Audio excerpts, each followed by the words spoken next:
Hello बच्चों, कैसे हैं आप सब। आयुब के आप सब बहुत बढ़िया हैं। आज हम करने वाले हैं प्रतिभा पर्व कक्षा 5 हिंदी में।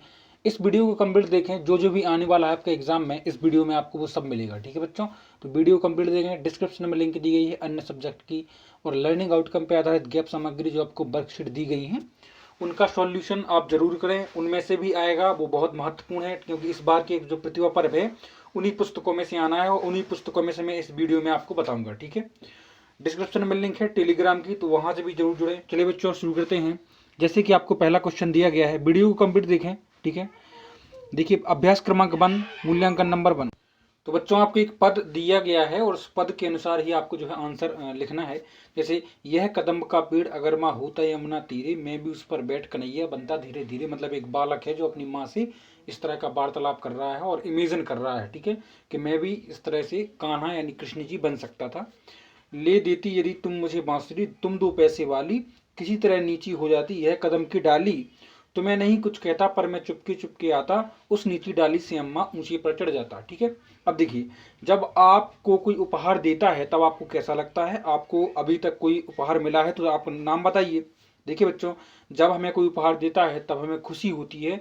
अभी तक हमें उपहार स्वरूप एक पुस्तक और एक वस्त्र मिल चुके हैं, और आपको जो भी उपहार स्वरूप मिला हो तो आप वो लिखें। ठीक है बच्चों, इसके बाद आप अपनी माँ के विषय में 5 वाक्य लिखिए। देखो, मेरी माँ बहुत स्नेह करती है मुझे, मेरी माँ ने मुझे अच्छे संस्कार दिए हैं, मेरी माँ बहुत पूरे घर को संभाल कर रखती हैं, मेरी माँ बहुत मेहनती और साहसी हैं।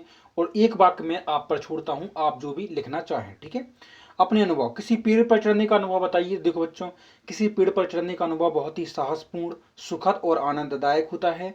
चढ़ने और उतरने पर भय भी लगता है, लेकिन सावधानी से चढ़ने उतरने पर कोई डर नहीं है। ठीक है, अगला क्वेश्चन क्या है, देखिए साइकिल सीखने का अनुभव कैसा होता है। देखिए साइकिल सीखने का अनुभव बहुत ही यादगार होता है। हमें हमेशा याद रहता है कि हमने कैसे साइकिल सीखी। सीखने के बाद हमें जो आनंद मिलता है उसे शब्दों में बयां नहीं किया जा सकता। तो आप इस तरह से इसको लिख सकते हैं। ठीक है, अब हम चलते हैं नेक्स्ट, वीडियो में बने रहें। ठीक है, इसी तरह के कुछ क्वेश्चन आपको देखने के लिए मिलेंगे। ग्रीन बोर्ड पर जैसे शीर्षक है सूरज, घोड़ा, बादल, आसमान, तारे, कोए, इस तरह के आपको मिलेंगे कोई शब्द, और उनके अनुसार आपको कोई कविता का निर्माण करना है। देखो, फूलों से हंसना सीखो, भौरों से नित गाना, सीख हवा के झोंकों से ले कोमल भाव बहाना। और या फिर आपको इस तरह का क्वेश्चन आ सकता है नेक्स्ट, जो है कि 4-5 जो है पंक्तियां जो है आपको अपने अनुसार लिखनी है। तो आप पंक्तियां भी कविता की, यानी इस क्वेश्चन में आपसे कहा गया है कि अपने मन से कोई भी ऐसी कहानी या कविता लिखें।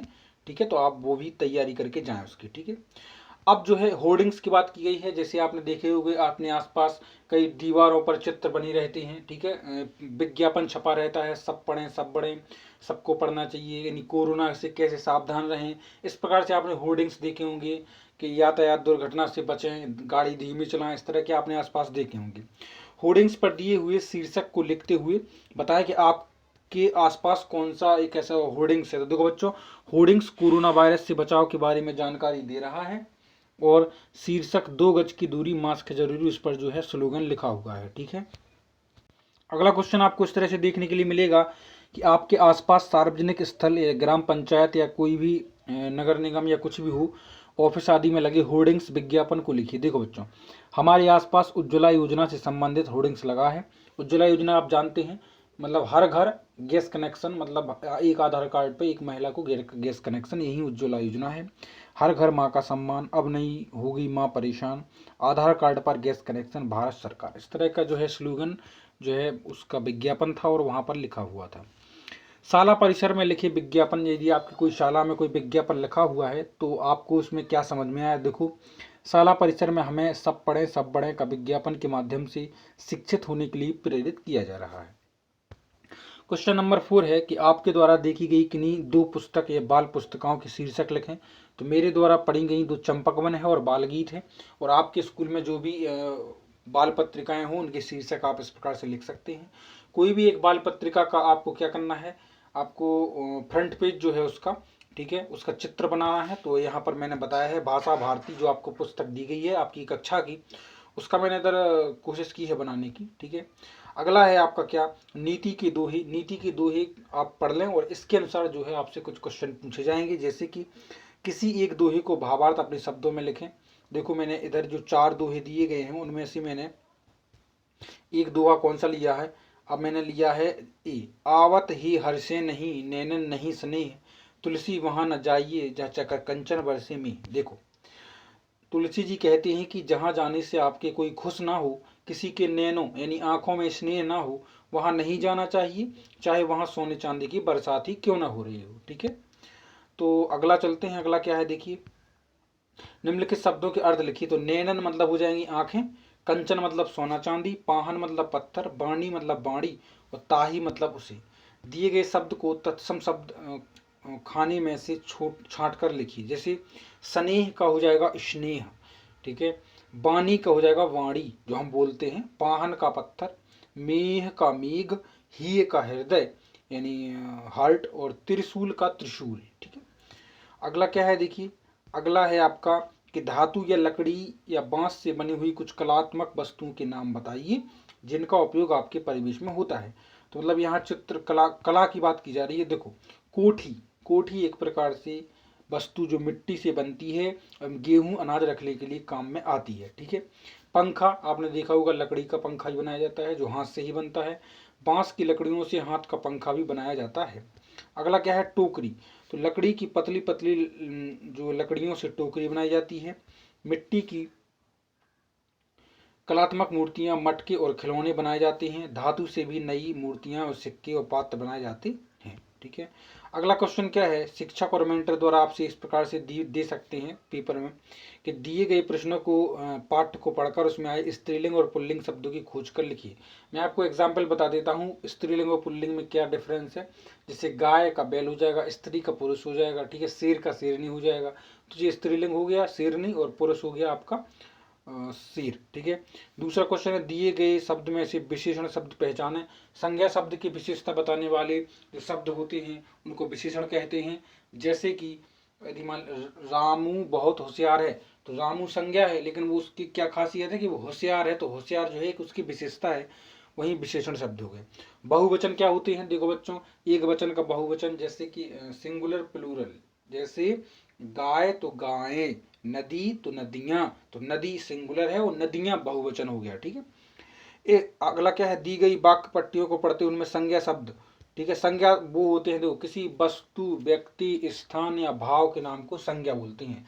जैसे रमेश भोपाल जा रहा है, तो रमेश एक संज्ञा है क्योंकि व्यक्ति का नाम है, भोपाल कोई स्थान का नाम है इसलिए भोपाल भी संज्ञा है। ठीक है, अगला है दिए गए शब्दों के दो दो पर्यायवाची, तो आप जानते हैं जैसे मैं कहूँ कि फूल के पर्यायवाची तो पुष्प कुसुम प्रसून, रात के पर्यायवाची तो रैन रजनी निशा रात्रि। ठीक है, हाथी गज है ना, तो ये हाथी के पर्यायवाची हो गए। तत्सम तद्भव क्या है, तो बच्चों तत्सम तद्भव एक्चुअली में क्या होते हैं वे शब्द जो संस्कृत के ज्यों के त्यों हिंदी में उपयोग कर लिए जाते हैं। जैसे कि आपसे कहा जाए कि जल, जल जैसे हम हिंदी में भी यूज कर लेते हैं लेकिन वो संस्कृत का है एक्चुअली में। ठीक है, अगला है दिए गए शब्द कारणों के शब्दों को पढ़कर इनके विलोम शब्द लिखिए। तो विलोम शब्द क्या हो जाएंगे, विलोम शब्द मतलब विपरीत अर्थ शब्द। जैसे कि रात का हो जाएगा दिन और सुबह का हो जाएगा शाम। ठीक है, अच्छा का बुरा, जी सब जो है विलोम शब्द हो जाएंगे। वाक्य पट्टियों को पढ़कर उनके नीचे एक शब्द बताइए। ठीक है, दिए गए पाठ को पढ़ते हुए उनमें अनुनासिक, अनुनासिक मतलब चांद बिंदी, अनुस्वार मतलब बिंदी। ठीक है, अगला है क्या देखिए, नीचे दिए वाक्यांशों को वाक्यों में प्रयोग करना है। तो इस प्रकार से आपको कुछ शब्द दे दिए जाएंगे, उन शब्दों को जो है आपको क्या करना है वाक्यों में प्रयोग करना है।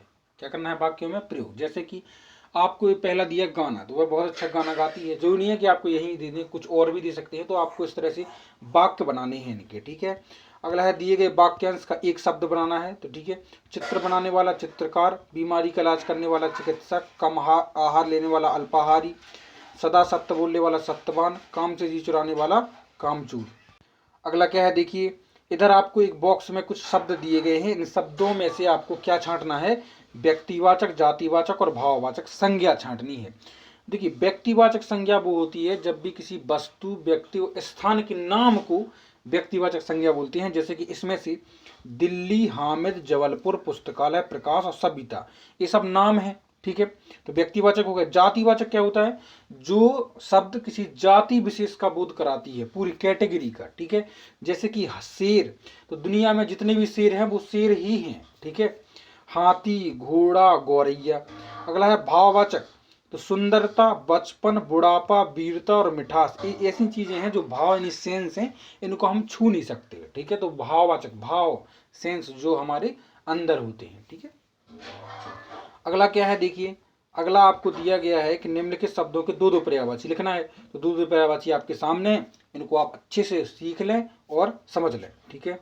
दिए गए इस वाक्यों के शब्दों को सही क्रम में लिखिए। तो जंबल वर्ड दिए गए हैं आपको, जैसे कि बहुत होंगे तुमने बंदर देखे, तो इसको आपको सही से जमाना है। इस तरह से आपसे पूछे जा सकते हैं, तुमने बंदर बहुत देखे होंगे, ठीक है। लड़की है होशियार सलमा, तो सलमा एक होशियार लड़की है। तो इस तरह से आप इनको पढ़ लें अच्छे से और इनको ध्यान से कंप्लीट करके जाएं। कोई भी क्वेश्चन आप स्किप नहीं करें, ठीक है। मूल्यांकन नंबर 10 में आपको कुछ चित्र दिया गया है और चित्र में से आपसे कुछ क्वेश्चन पूछे गए हैं कि आप पशु पक्षियों के नाम छांटें, ठीक है। व्यक्तियों, स्थान और वस्तुओं के नाम छांटें। तो आप चित्र को ध्यान से देखें और इसमें से जो मैंने छांट कर इधर लिखे हैं उनको भी आप इजीली सॉल्व करें, ठीक है। अपने रसोई घर के अवलोकन करें और रसोई घर में पाई जाने वाली कुछ चीज़ों को इधर लिखें। तो मैंने लिखा है, तो इनको आप पढ़ें ध्यान से, ठीक है। इसके बाद मोस्ट इम्पोर्टेंट, इसके बाद आपको एक नोटिस दिया गया है। इंग्लिश में नोटिस बोलते हैं और हिंदी में बोलते हैं सूचना। तो आपको एक सूचना लिखने के लिए दी जा सकती है। जैसे कि इधर दिया गया है कि गणतंत्र दिवस पर एक आयोजन किया जाना है, तो उसके बारे में सूचना लिखिए। देखो, सभी छात्र छात्राओं को सूचित किया जाता है कि 20 जनवरी को विद्यालय में वार्षिकोत्सव का आयोजन किया जाना है। मतलब गणतंत्र दिवस पर नहीं है, ये एनुअल फंक्शन पे, ठीक है। सभी छात्र छात्राओं का होना आवश्यक है, आज्ञा से प्रधानाध्यापक, ठीक है। तो ये सूचना हो गई। इसके नीचे आपको एक आवेदन यानी दिया गया है पत्र, तो उसके पत्र भी आप इसको अच्छे से रट लें, ध्यान रखना यही जो है हमारे ख्याल से तो बिल्कुल यही आएगा, ठीक है। अगला क्या है देखिए, नीचे लिखे अधूरे वाक्यों को आपको पढ़कर पूरा करना है। जैसे यदि मैं हवा होता तो यदि मैं हवा होती तो मुझ पर कोई बंधन नहीं होता और मैं दुनिया की सैर करती। यदि मैं तितली होती तो मैं फूलों पर रहती और चारों तरफ उड़ती। यदि मैं बन जाऊं तो पेड़ बन जाऊं तो मैं खुद और लोगों को भी निस्वार्थ भाव से सेवा करना सिखाता, ठीक है। यदि मैं सरपंच बन जाऊं तो गांव की रौनक बढ़ा देता, जितना हो सकता था लोगों की सहायता करता। और यदि मैं डॉक्टर बन जाऊं तो कम से कम शुल्क में और निःशुल्क भी लोगों का इलाज करता, ठीक है। अगला क्वेश्चन क्या है देखिए, ये रेखांकित किए गए शब्दों से वाक्य बनाकर लिखना है। तो जो वाक्य हमने इससे पहले भी एक क्वेश्चन बताया इस प्रकार का, ये जो वाक्य इनके शब्द हैं, इन शब्दों से आपको जो है वाक्य बनाने हैं। मूल्यांकन नंबर 12, ठीक है। मूल्यांकन नंबर 12 में आपको क्या करना है, कोई भी कहानी या कुछ भी पढ़ना है, उसमें जो आपको नए शब्द, जो भी नए शब्द आपको मिले देखने के लिए, उन शब्दों को आपको इस बॉक्स में लिखना है, ठीक है। और फिर क्या करना है, शब्दों से लेखन कार्य करना है और उन्हीं शब्दों से आपको एक निर्माण करना है कहानी या कोई भी कविता का, ठीक है। तो आई होप कि ये क्वेश्चन जो है नहीं आ सकता है। अब है आपके पंक्चुएशन मार्क्स, मतलब जो विराम चिन्ह का उपयोग करना। जैसे कि ये जो है आपका, ये कौन सा विराम चिन्ह है, देखिए ये आपका योजक चिन्ह, ये विस्मयादि बोधक चिन्ह है, ठीक है। ये अल्पविराम है, ये प्रश्नवाचक है, पूर्ण विराम है। वह मेरा घर है, एक पूर्ण विराम होता है, जब कोई वाक्य पूरा हो जाता है तब लगाते हैं। तुम कौन हो, तो यहाँ पर जो है एक प्रश्नवाचक चिन्ह है, ये अल्पविराम है। अल्पविराम जब लगाया जाता है जब कोई भी दो वाक्यों को साथ में रखा जाए, वो अलग अलग हों, ठीक है। जैसे राम और श्याम एक ही जैसे शब्द हैं, नाम है। अरे यह कौन है, यह विस्मयादि बोधक है और यह योजक चिन्ह है, रात रात भर लिखना पढ़ना, ठीक है। मूल्यांकन नंबर 5 में उचित विराम चिन्ह लगाइए, तो देखो आप पढ़ सकते हैं, मैंने लगाया है, इनको भी आप अच्छे से देख सकते हैं, ठीक है। और मूल्यांकन नंबर 5 में आपसे कोई निबंध लिखने के लिए बोला जा सकता है। 7 टॉपिक दिए गए हैं, इन्हीं टॉपिकों के आधार पर आपसे निबंध पूछा जा सकता है, ठीक है। और ये है आपका आखिरी पेज, इसमें प्रत्यय जोड़ना है। प्रत्यय मूल शब्द के पीछे लगता है, इसे दुकान प्लस बाला, बाला प्रत्यय है तो दुकान वाला इसमें बन जाएगा, ठीक है। अब जो है आपका नए प्रत्यय जोड़कर इधर बनाए गए हैं, तो आप इसको ध्यान से देख लें। और वीडियो को मैं यहीं विराम देता हूँ। आई होप कि आपको कुछ ना कुछ जानकारी जरूर मिली होगी। वीडियो को लाइक और चलो सब्सक्राइब करें। आपसे मिलते हैं नेक्स्ट वीडियो में। Take care.